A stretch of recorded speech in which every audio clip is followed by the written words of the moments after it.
Waalaikumsalam warahmatullahi wabarakatuh. Di sini saya Arya Budi sebagai moderator dan yang presentasi adalah kelompok 4. Silakan untuk memperkenalkan diri. Perkenalkan, nama saya Bidida, nomor absen 3. Saya Ferry Bidari Feni Ananta, nomor absen 8. Saya Muhammad Rofaza, Kusuma, nomor absen 14. Saya Cindy Aprilia, absen 19. Saya Yusuf Rami Saputra, absen 22.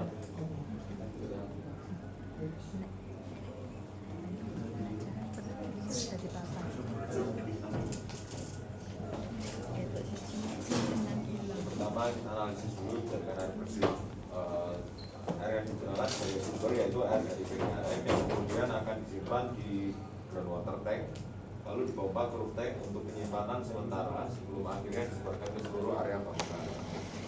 Selain air dari PDAM, air hujan juga dapat dimanfaatkan dalam jaringan sistem air bersih. Air hujan yang masih belum diolah dimanfaatkan untuk flushing toilet dan penyiraman tanaman. Namun air hujan juga bisa diolah agar bisa difungsikan dengan cara difilter seperti demikian hingga lalu disimpan di groundwater tank.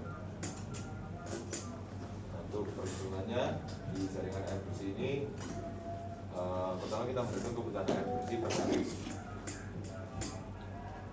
Lalu ditemukannya ada di 3,55 meter kubik per hari. Di roof tanknya umumnya 15 sampai 20% dari volume air bersih, jadi 20% dikali 3,55 meter kubik sama dengan 0,71 meter kubik.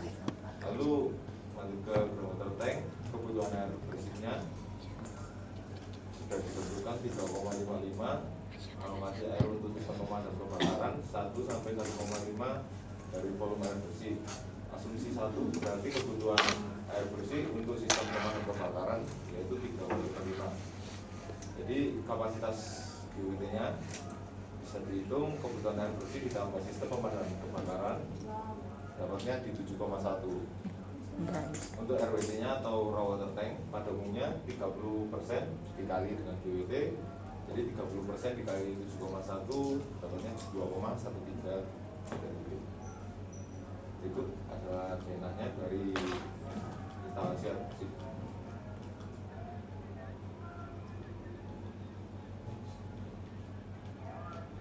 Nah, ini adalah skema instalasi air bersih.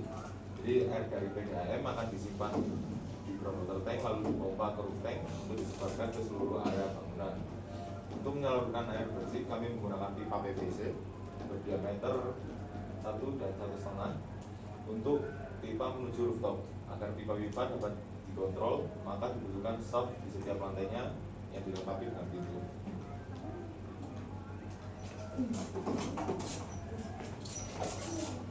Selanjutnya yaitu dengan instalasi air bekas atau kotor, kotor. Ini berikut denahnya.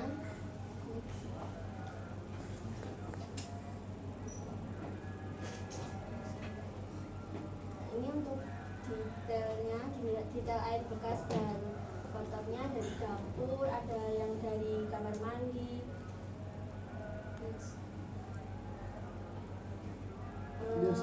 Pipa yang digunakan untuk menyalurkan air limbah yaitu pipa PVC dengan diameter 3. Untuk ukuran dry strapnya bukan dari 5%. Volume sewage treatment plant-nya didapatkan 0,24 meter kubik dari asumsi 5% dikalikan luas bangunannya. Lalu untuk debit air limbahnya, luas bangunan dikali 4,5 liter meter persegi per hari dari SNI dan didapatkan 3,195 meter kubik per hari. Untuk volume STP-nya 3,195 meter kubik per hari. Diperlukan STP dengan volume 2/3, untuk volume limbah 3,195, untuk volume udara 1,5975. Jadi volume septic tanknya yaitu 4,7925 meter kubik. Untuk volume sumber resapan, luas tanahnya 2.665 meter persegi. Untuk area tanah luas bangunannya 710 meter persegi. Untuk perkerasan kedap airnya 1.375 meter persegi. Jadi luas area tadahnya dari area tadah luas bangunan ditambah dengan perkerasan kedap air jadi 2.445 meter persegi. Untuk volume sumber resapannya dari hasil luas area tadah dibagi dengan 25, hasilnya 97,8 meter kubik. Volume kolam resapannya didapatkan dari 2.2665 itu dari luas tanah dikali 1%, lalu didapatkan 26,65 meter persegi dan dikali 1 jadi 26,65 meter kubik. Dan untuk volume bak penampungnya dari area tadah luas bangunan dikali 0,05 meter kubik jadi 35,5 meter kubik. Total volume air hujan yang dapat ditampung yaitu 159,95 meter.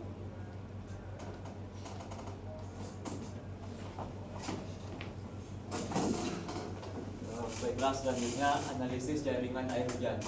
Air hujan terlebih dahulu dialirkan melalui pipa-pipa yang tersebar di seluruh bangunan. Setiap bangunan bisa memiliki jaringan dan ukuran pipa yang berbeda, tergantung luas atapnya. Berikut adalah perhitungan kebutuhan pipa untuk sistem jaringan air hujan, yaitu luas atap 710 meter persegi. Hujan rata-rata di Indonesia antara 300 sampai 500 mm per meter persegi per jam, yaitu 5 dikurang 8 liter per menit. Curah hujan sama dengan 710 meter persegi kali 5 kurang 8 liter per menit. 5 sampai 8 liter per menit sama dengan 3.550 sampai 5.680 liter per menit. Ukuran dan banyak pipa yang dibutuhkan untuk mempercepat pembuangan air hujan, yaitu luas atap 710 meter persegi. Dalam tabel standar ukuran pipa, pembuangan di atas paling efisien menggunakan 0,5 dengan kapasitas 990 liter per menit. Jika curah hujan sama dengan 5.000 liter per menit, air hujan akan mengalir ke bawah dalam waktu 1 kali 5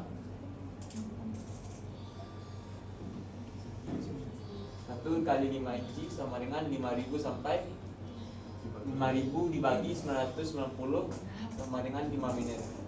Untuk mempercepat pembuangan air diperlukan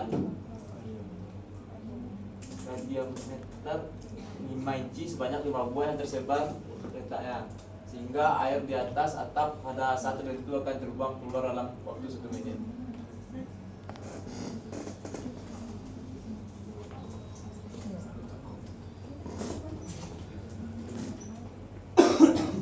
Lalu analisis pembuangan sampah.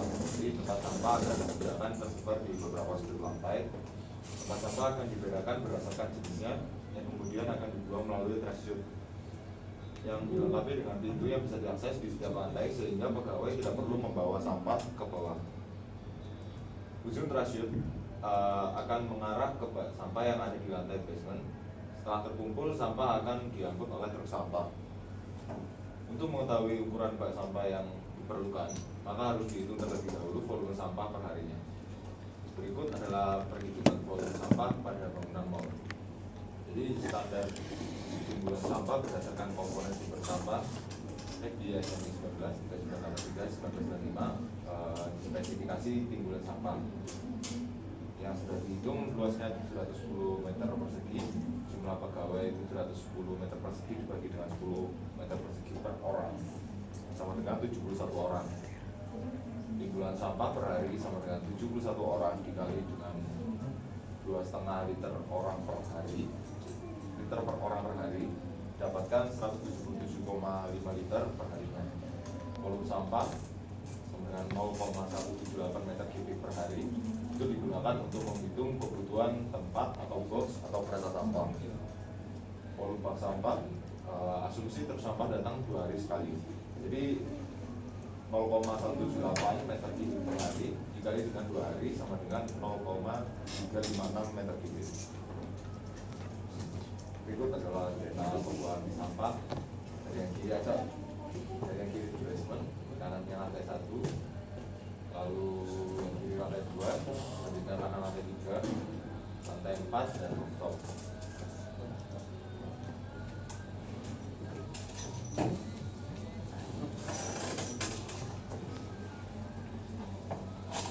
Jadi selanjutnya ada sistem instalasi listrik. Jumlah kebutuhan lampu setiap ruangan akan berbeda. Fungsi ruangan dan luas ruangan akan mempengaruhinya. Berikut adalah contoh perhitungan kebutuhan untuk lobby dan lantai yang ada di lantai 1. Jadi dia menggunakan E-nya sama 250, lalu lebar ruangannya totalnya 14 meter dan panjangnya 14 meter dan lebarnya 3 meter. Lalu untuk LLF-nya 0,8, CU-nya 60%.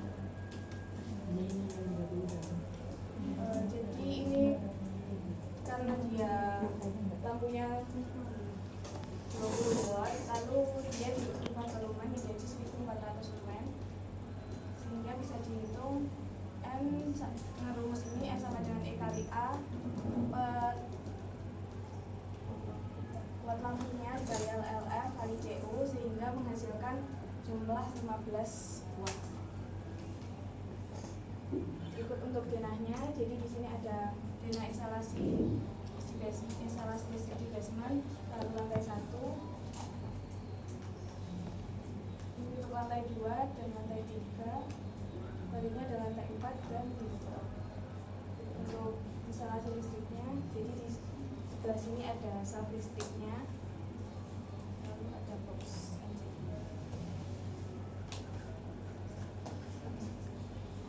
Selanjutnya ada sistem pencegahan bahaya kebakaran.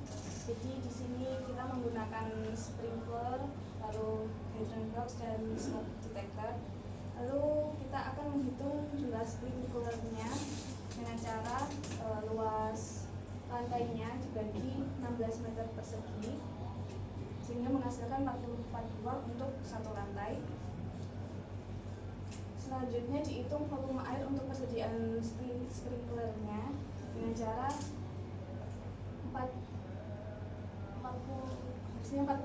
dikali 2,25 galon per titik per menit, hasilnya 90, lalu dikali 5,8 dikali 60, hasilnya 20.520 liter.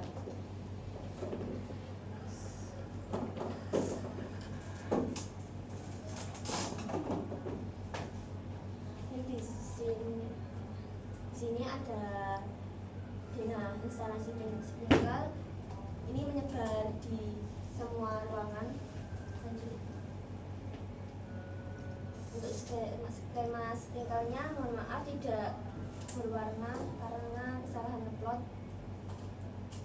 Selanjutnya yaitu instalasi smoke detector. Dan untuk selanjutnya juga ada ini instalasi hydrant.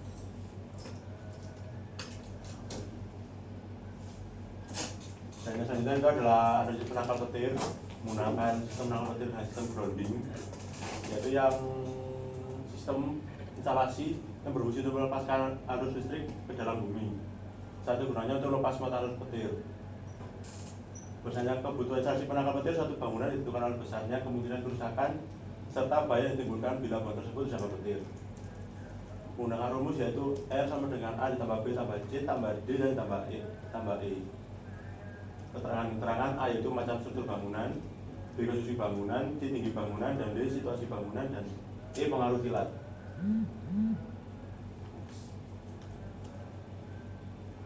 Nah, berikut adalah dana penempatan balkotor ardennya. Dan ini adalah skema penangkal petir, yaitu ada di ujung atas sebelah kanan dengan luas jangkauannya 150 meter.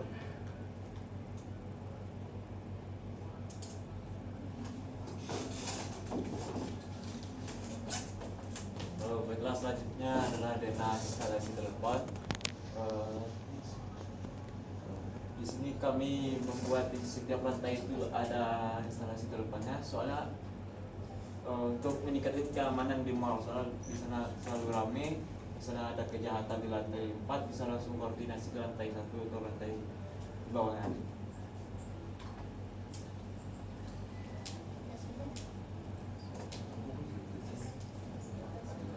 Oke, selanjutnya analisis tata suara. Suara akan ditangkap oleh mikrofon, kemudian akan dikirim ke mixer melalui kabel. Mixer menerima sinyal suara dan musik, lalu akan dimix dan dikirim lagi melalui kabel menuju power amplifier. Lalu dari power amplifier suara akan dikirim ke loudspeaker. Berikut adalah arena instalasi tata suara. Selanjutnya adalah skema sistem tata suara.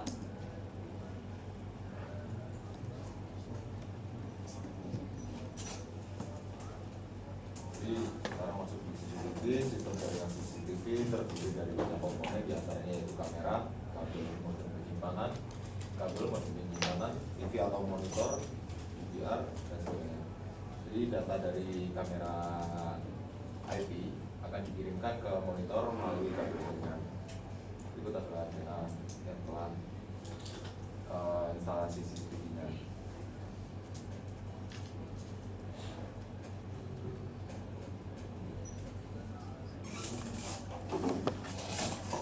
Kemudian yaitu sistem instalasi AC.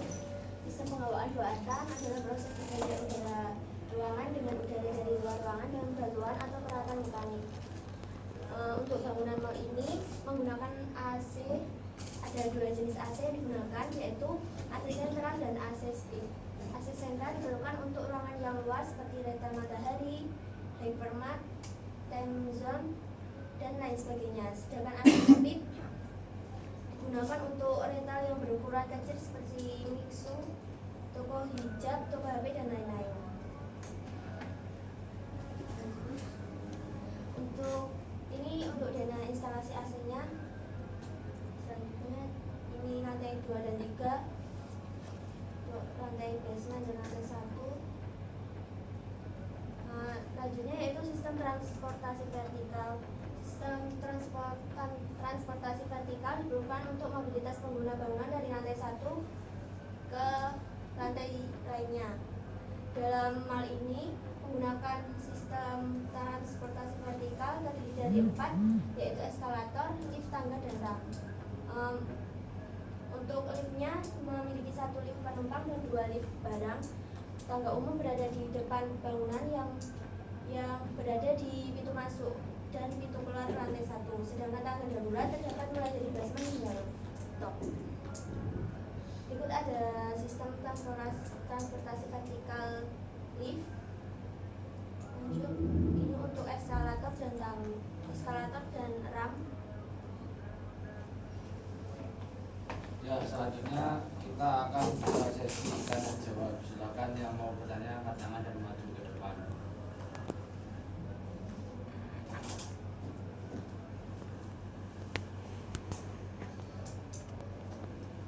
Raja.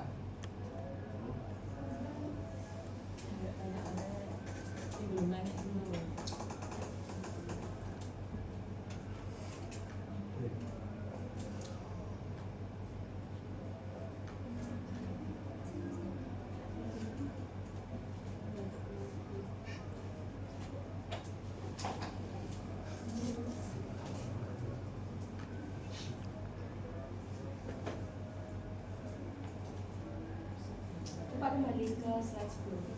Iya. Oh, stop. Apa namanya? Lift.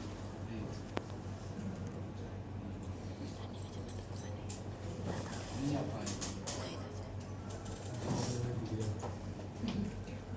Perkenalkan, nama saya Rajita Putri, mau bertanya mengenai lift. Kan ini mall. Nah, jadi liftnya itu ada 2 kan. Nah, saat di lift barang itu mampu menahan beban berapa? Sama kalau misalnya di lift apa namanya, di lift orang itu mampu menampung berapa?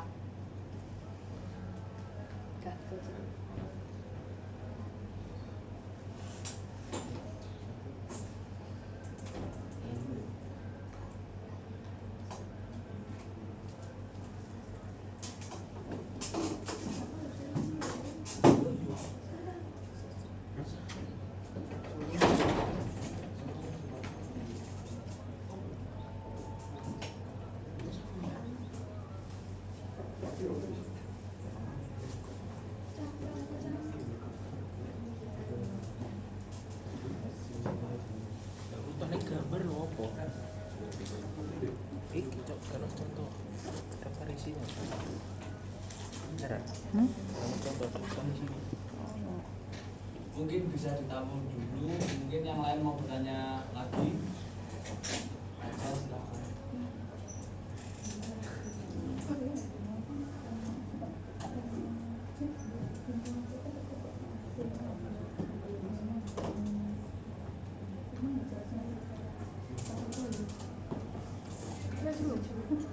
Mau tanya ya? Ya. Saya Najak, saya 15, mau tanya, biasanya kan di mall kan itu maksudnya kan kayak ada AC buat ngeblokir AC nya, itu di sini ada apa enggak? Karena belum dijelaskan. Ya, terima kasih. Terima kasih aja. Makasih ya.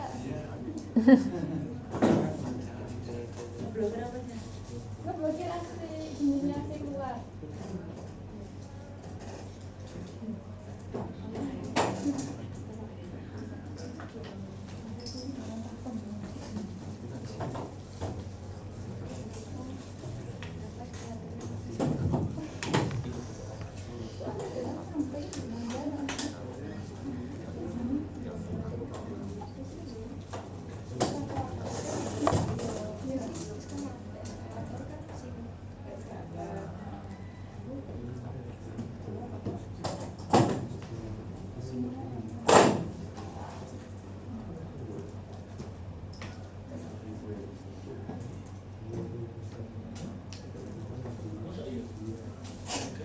Saya izin menjawab pertanyaan dari Aura.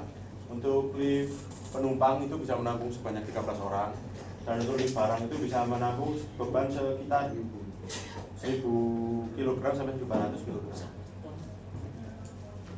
Dan untuk dari pertanyaan dari Naja, saya juga coba jawab. Itu untuk AC yang buat ngeblokir AC keluar itu ada, cuma dari kita belum kita gambarkan di situ. Tadi juga belum dijelaskan. Sistemnya itu sama kayak AC biasa gitu kan? Kurang lebihnya sama. Cuma kalau sepengetahuan saya sih, angin yang keluar dari yang untuk penghalang itu bukan angin yang dingin juga, cuma angin biasa. Mungkin dari jawaban dari kami seperti itu. Terima kasih. Ya, terima kasih untuk kelompok 4 atas presentasinya. Silakan untuk berdiri.